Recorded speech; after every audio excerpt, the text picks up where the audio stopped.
solid to go here. Half a mile I'm going to turn on something called Reynolds Road, which I'm not liking that very much.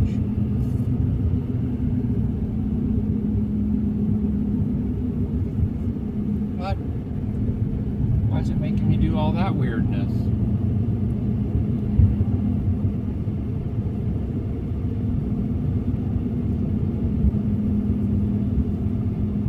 I'm just telling it I'm forcing it to keep me on this same route. I don't know why it's doing what it's doing. I don't like anything about it.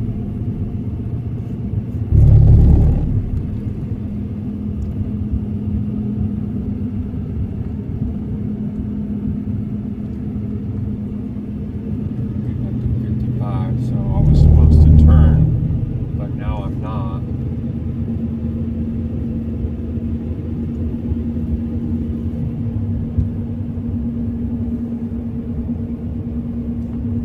Pick your poison. I got 3 little routes, 3 little roads going through different little towns.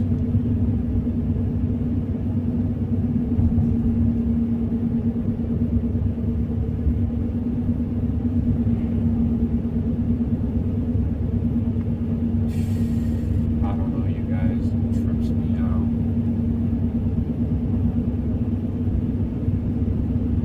$69 miles. We'll see what happens. Can you imagine if I got shifted off onto some road that did have a low bridge that was an actual problem?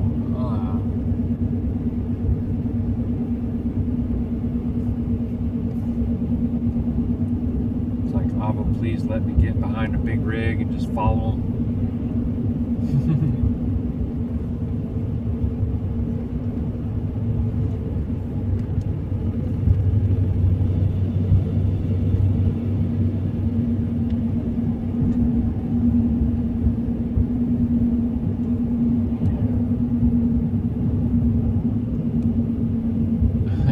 Know that song "Roll On" by Alabama? It's kind of funny, right? I was just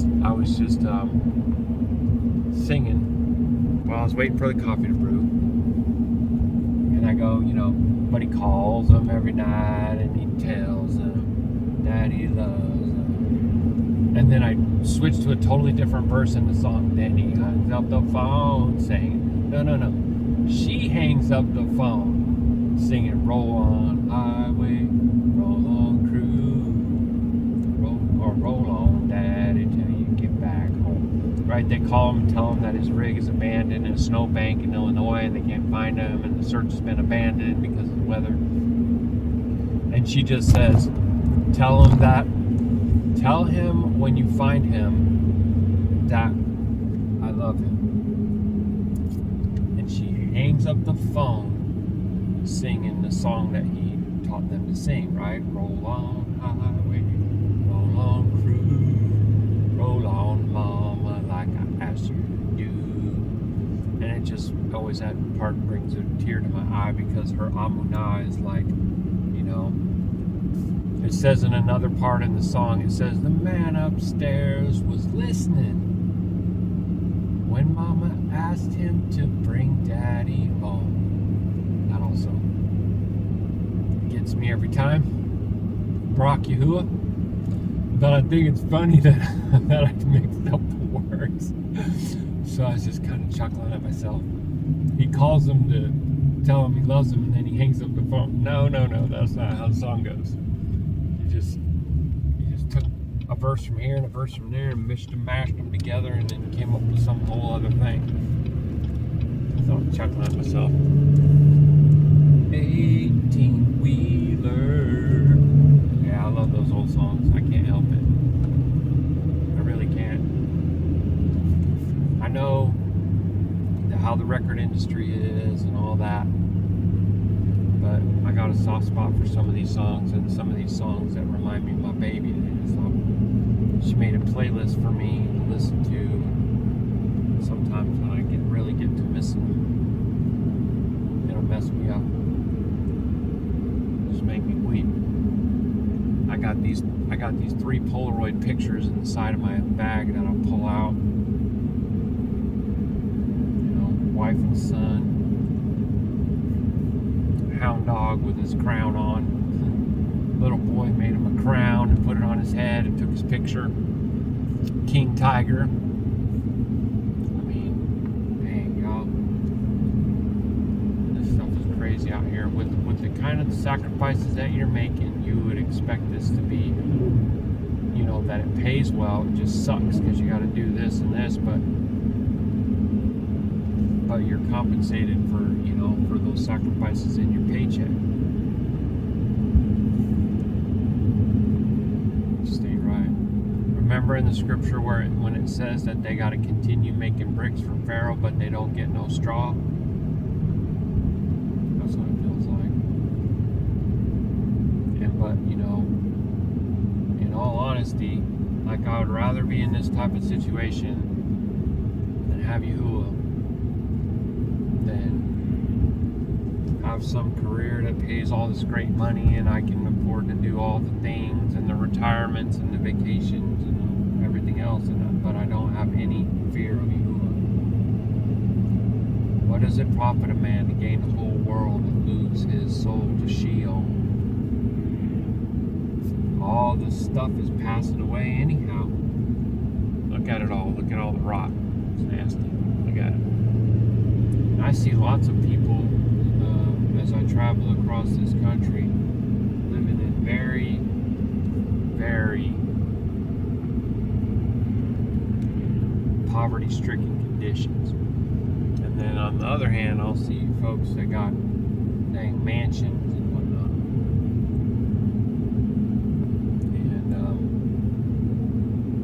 Learning what you learn about the world and the way it works and how, you know, basically I will say that, like my Shah says, the world rewards its own.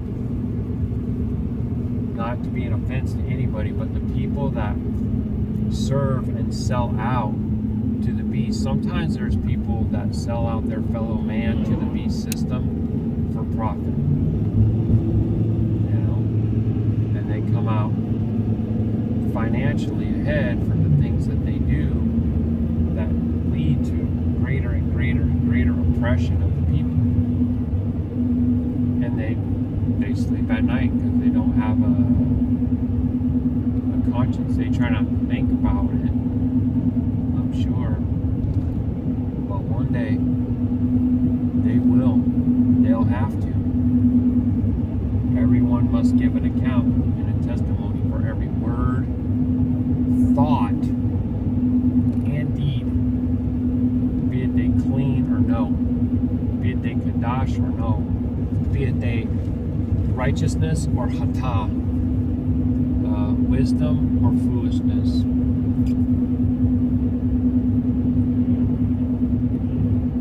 And, you know, of course, the devil allows the world to deny the existence of Yahuah, Creator, what First Nations call Great Spirit, right? Even though they've fallen away, at least they know this.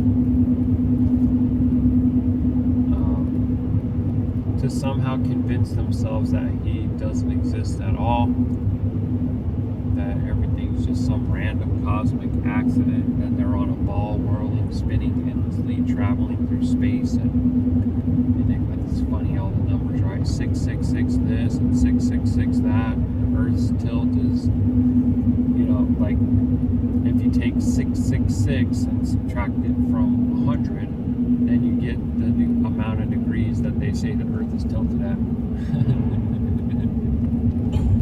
Bro, you can't make that up, man. That stuff is just ludicrous. It's lunacy. It's some special kind of insanity in it.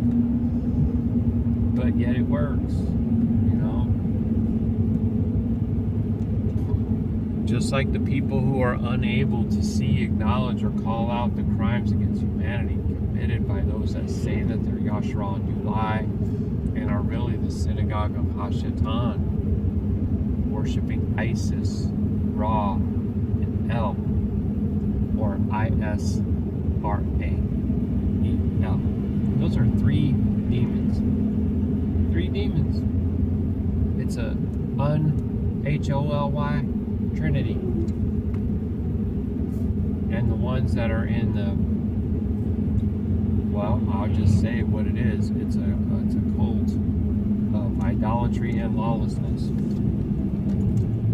And they think it's clean as the day is long, and they are going to be mistaken, so sadly mistaken. Wow. You don't even guard his commandments, and you say that you fear him and love him. He's going to say, depart from me, you worker of lawlessness. I don't know you. Heck, you don't even have his name. You think you're in an intimate fellowship with the creator and sustainer who gave us his name over 7,000 times, and you're going to call him by the name of some other foreign mighty one? Bro, that ain't even how that works, man. That is sleeping with the enemy. Spiritual fornication. That's what got Yashar'Al in a hot mess in the first place. That's what eating meat sacrificed to idols looks like. Oh, thank you, Jesus, for this bounty that we're about to receive.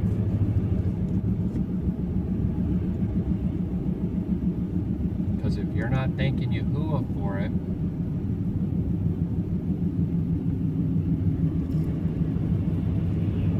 then you're thanking an idol for it, right?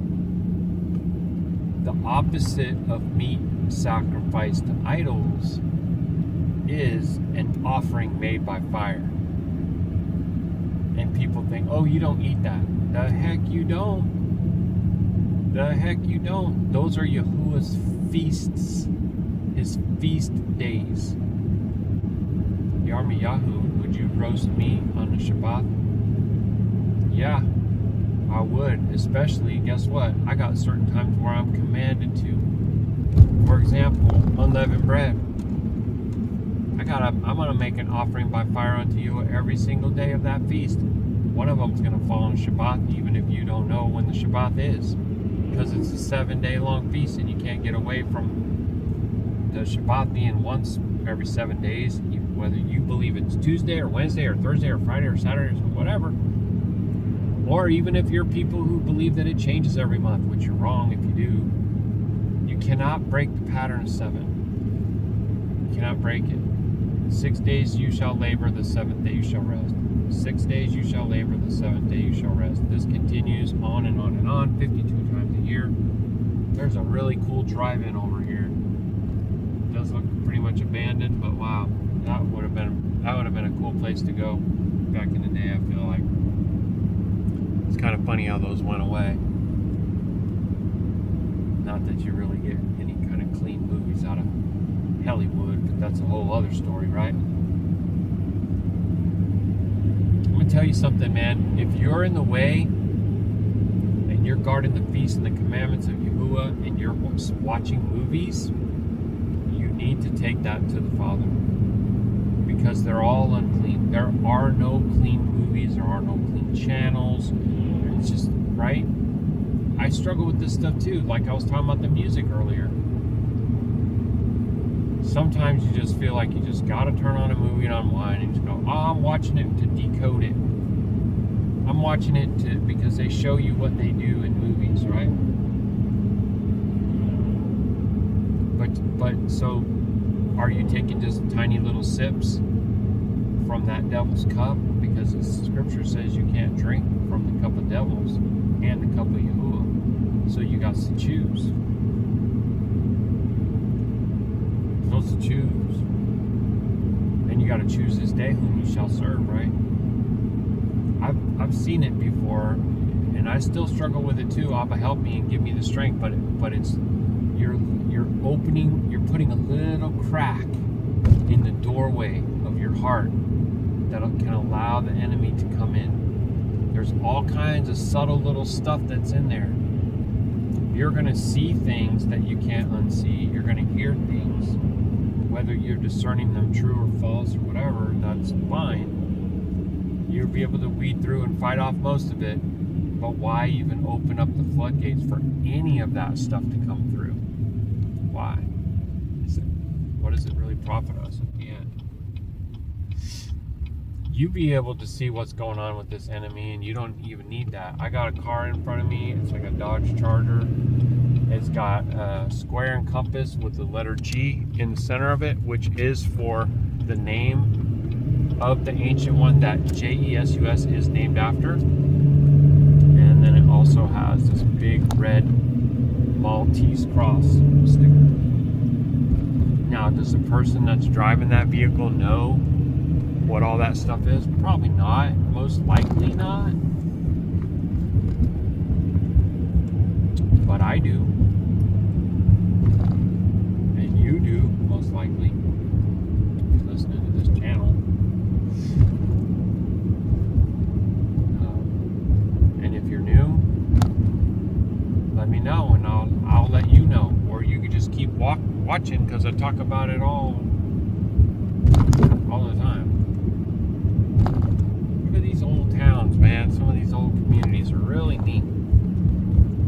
So this one is not listed on my map. I'm near, oh, that's so crazy. We're really near Sardinia. I'm not even kidding. Sardinia, New York. You guys know about Sardinia, right? Which is belongs to Italy. I played wheelchair basketball there. Well, anyway, that's neat. And there's another little town on here called Freedom. Let me switch back to my map because I'm supposed to turn soon. It's weird, like it's telling me to turn on water streets. So why am I going on little streets? Why can't I just stay on like the route that I'm on, you know? It's telling me I'm on Main Street right now.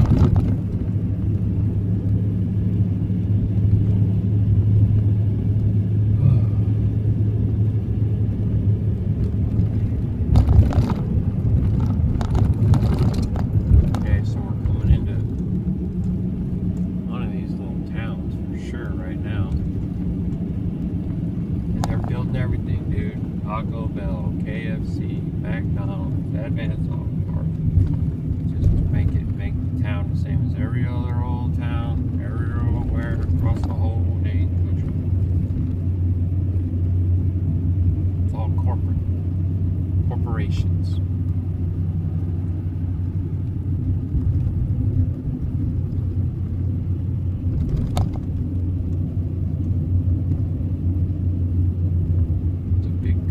Welding place right there. That's pretty neat. I bet you there's some guys in there that could make some pretty amazing stuff and fix some stuff and all that.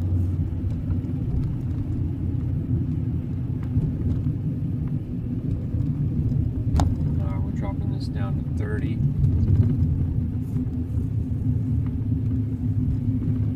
So the town must be called Arcade, because that's Arcade Marketplace right there.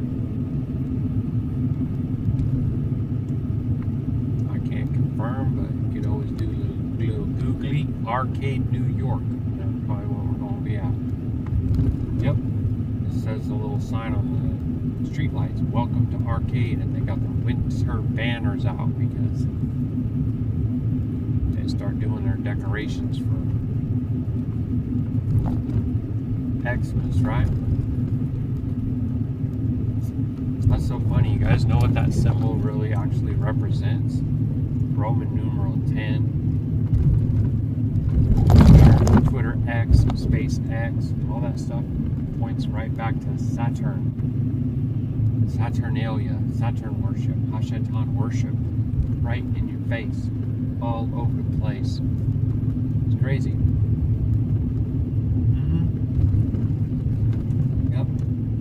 That's who the son of perdition, the lawless one, the anti-Mashiach who seeks to make himself to be Elohim.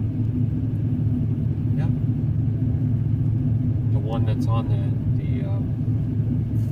the Babylonian sun cross. I used to be in all that stuff too, man, so you know, I'm just declaring the information. It's not for me to make the judgment, but the one who will by no means pardon the guilty. By no means. You know, I guess in some ways you'd be better off if nobody ever told you. But who would want that? Isn't that like that guy Judas in the Matrix movie? He wanted to go back. He wanted to act like nobody. He never knew the truth about the Matrix. He just wanted to pretend. Some people want to just go back to sleep, right? They want to go back to Mitzrayim because, what did you bring us out here into the truth so we could die and alone and suffering and all the things? Okay, so this is a continuation of what I've been on anyways, 98 North. We're turning right here. Hey, look at this old house. And a really old car in the backyard. I wonder if we'll see any water down here. Yep, look at that. That creek running through there. And I can't say the name, but it's Cataraguas Creek or something like that.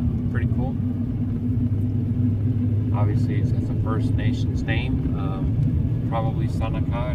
Would have to talk to one of the old wise men of the nation to see how they actually pronounce it, because they change all that.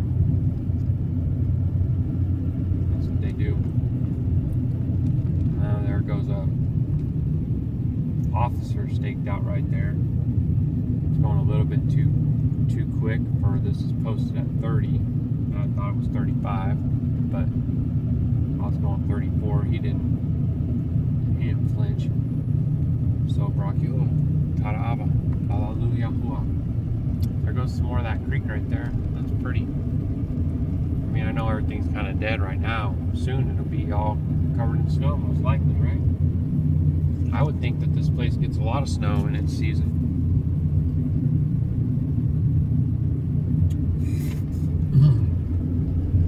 I don't really know. I'm not familiar with the area or nothing like that.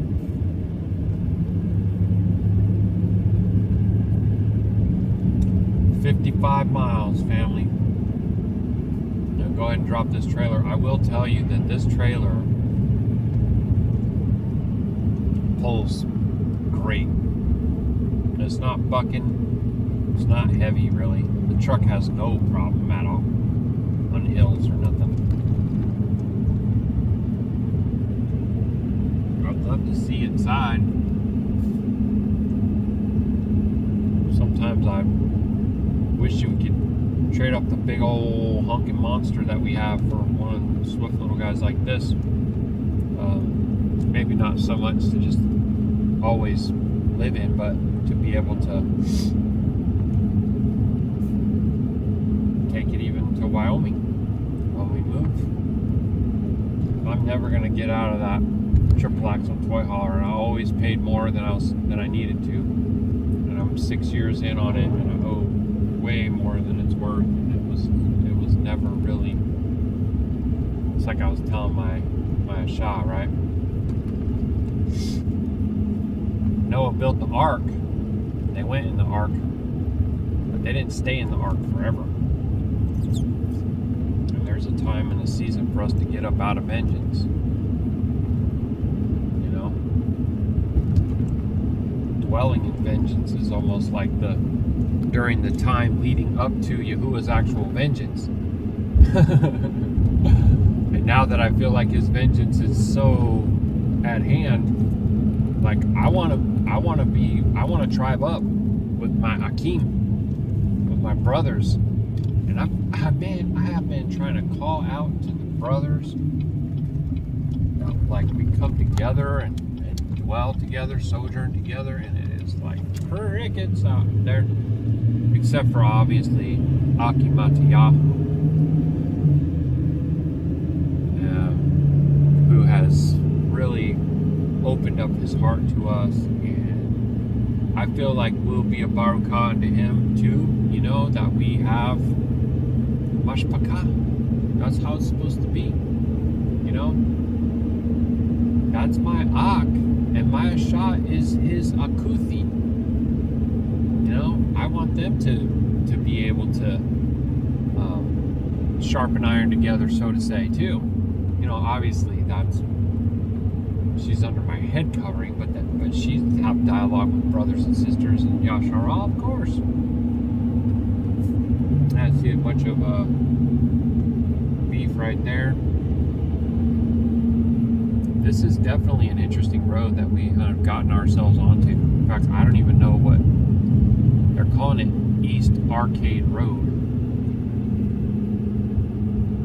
There's a front end loader going down the road with his flashers on. It's like this in Indiana, a lot of places too. Speed limit's still pretty high up, but I don't know. We're on some back roads, man. It is what it is. Gidgy, stand up because you smell that, huh, Gidge? You smell that? Yeah. That's horse poop, or that's cow poop, baby. We're in the farm country. Yep. And you can see Yahuah at work in his creation all the time.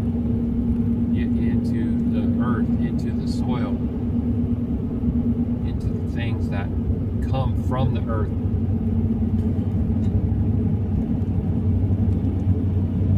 Not from the wisdom of man, which is laughable and toxic.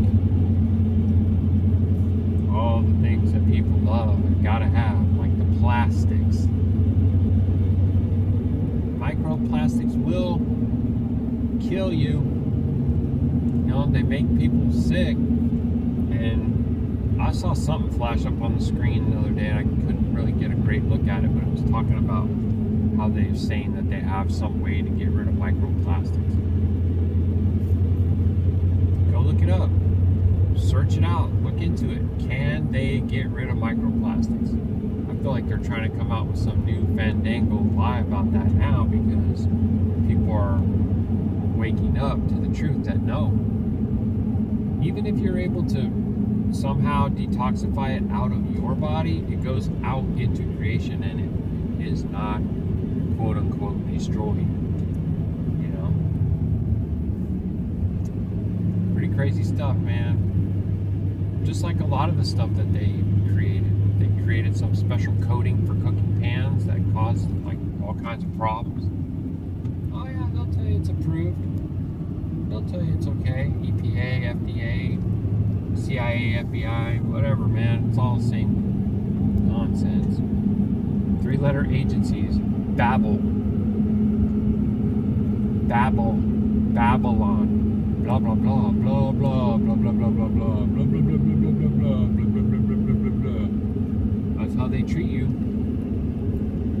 Oh, this one said this, and this one said that, and this one said this, and this one said that, and on. You know, but the spirits that are at work behind those agencies and those who sold out to get to the tops of those places, they know dang well what they're doing. They don't care. Just keep you distracted, just keep you amused, keep you entertained, keep you divided, keep you arguing, so that you can't get to the heart of the matter of the truth. Yeah. Look at that Qadash little place. Isn't that cool? Look at all that land right there. Hang on, guys, 1 second. Sometimes I feel like I need to lock in the video because I'm saying some things that I don't want to get lost. And I know it ain't gonna be for everybody. Not everybody's gonna hear it. Not everybody's gonna share it. But whoever Yahuah wants to hear it will hear it. And if he wants to prick them in their heart, they ain't gonna be able to run away from that. You can't run away from the Ruach of Yahuah.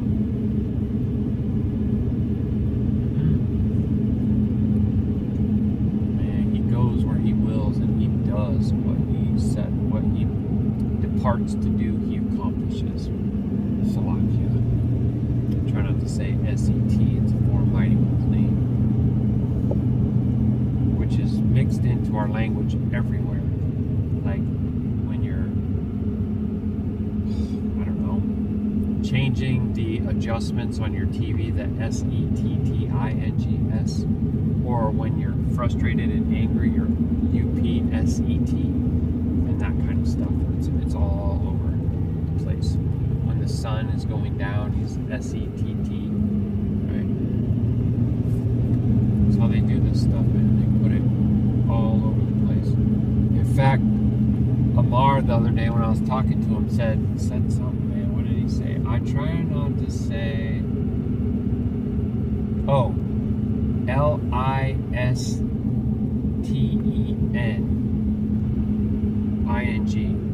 So he said, I am Salaki'ing. I know it's not Salaka'ing, but I don't like to say that other word because you have to say S-I-N to say it. I was like, I don't know, is that true? I feel like I say S-T-E-N. Right? But do you say listening or do you say S-I-N? It's like, whoa, man, that's another one? Dang. And it's like this. It's always all these words. That's what I feel like English is. You know, Yahuah has a pure lip, right? A Qadash language is the original language. All letters are mimics, twistings, copyings of the original 22 letters that Yahuah wrote with his own finger on the stone tablets that he gave to Masha with the Dabarim, or the words they call 10 Commandments. That's basically like your when a person goes to get married, they say their vows, and they say, do you agree to this and this and this and this, da da da da da da da da da da, and they turn it into a little rhyme and everything, and then the person goes, I do. Okay, they've taken an oath to those vows. It's the same thing. Masha sprinkled the blood on the people. They said, all these things that Yahuah commands us to do this day, we shall surely do. And so they basically took their oath right then and there. I am so thanksful to Yahuah that I saw that I was supposed to turn right here, because that almost caught me right off guard. Okay, so just like Yahuah has his pure lip and his pure language, the enemy has to come up with the ultimate unclean language. So this is what I believe you have, is the amalgamation of all the other curses. When you look in etymology of English languages, English words, you're gonna see that they come from all kinds of stuff. Norse and Greek and Latin, right? French, Germanic, all over the place.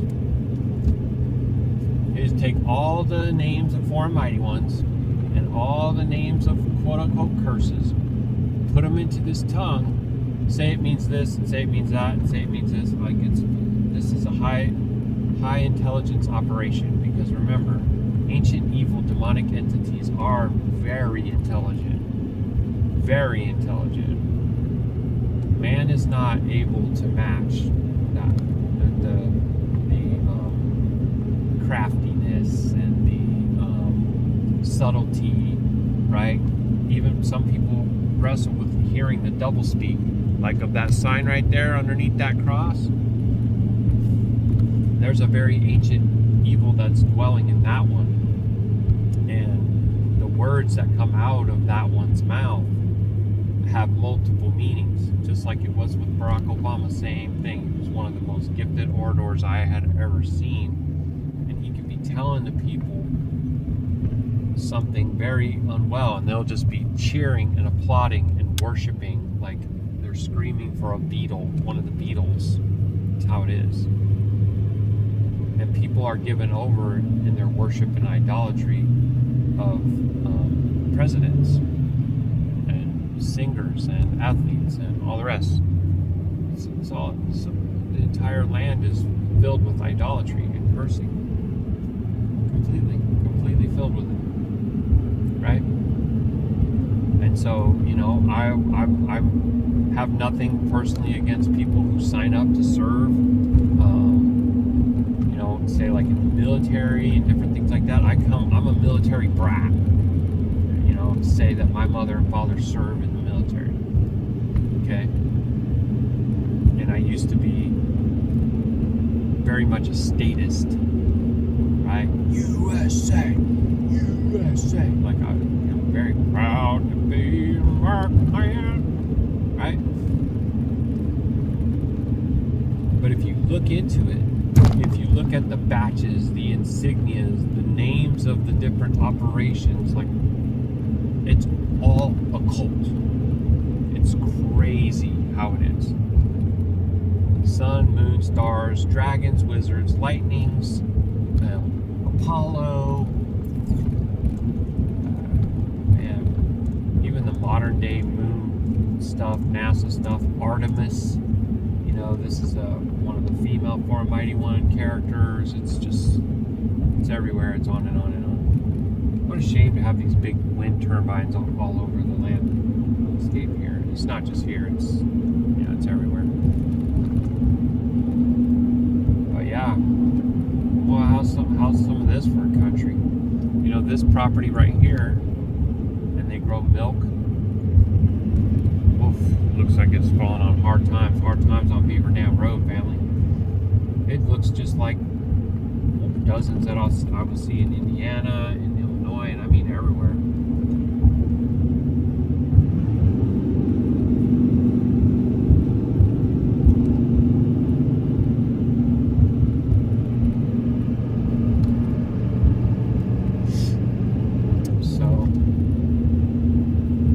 I don't know. I reckon I said a mouthful.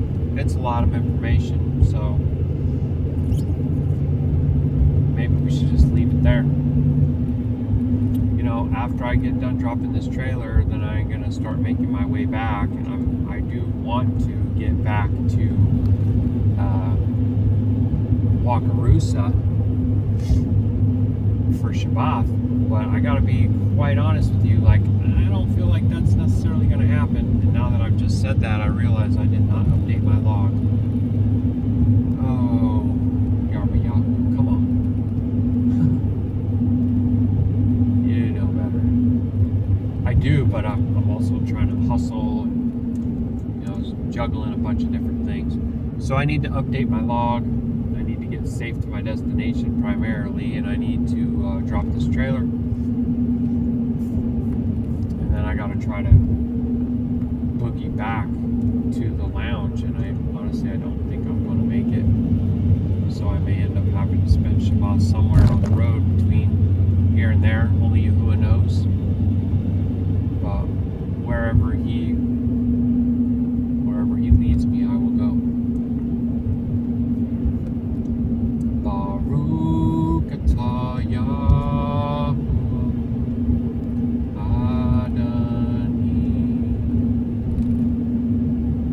Thank you for this yom.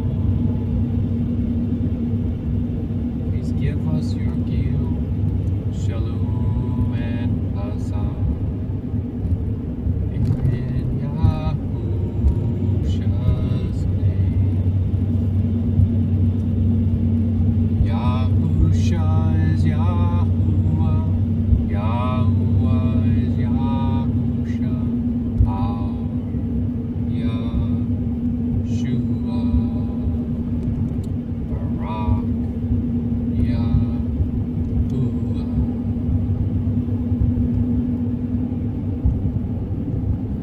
Hey Yahuwah. Hey Yahusha. Hallelujah, family.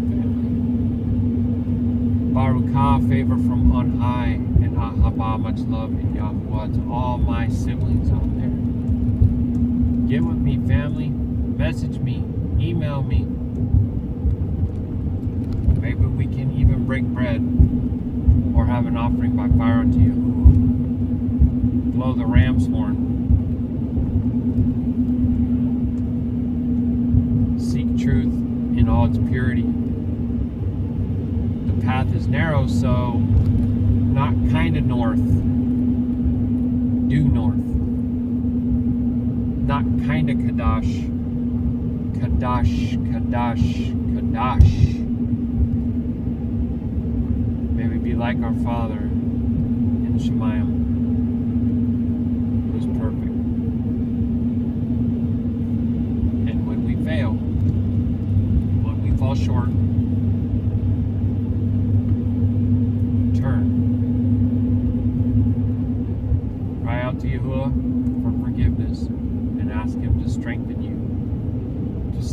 narrow path, to not fall off this road, the left hand or the right hand, stay in the perfect will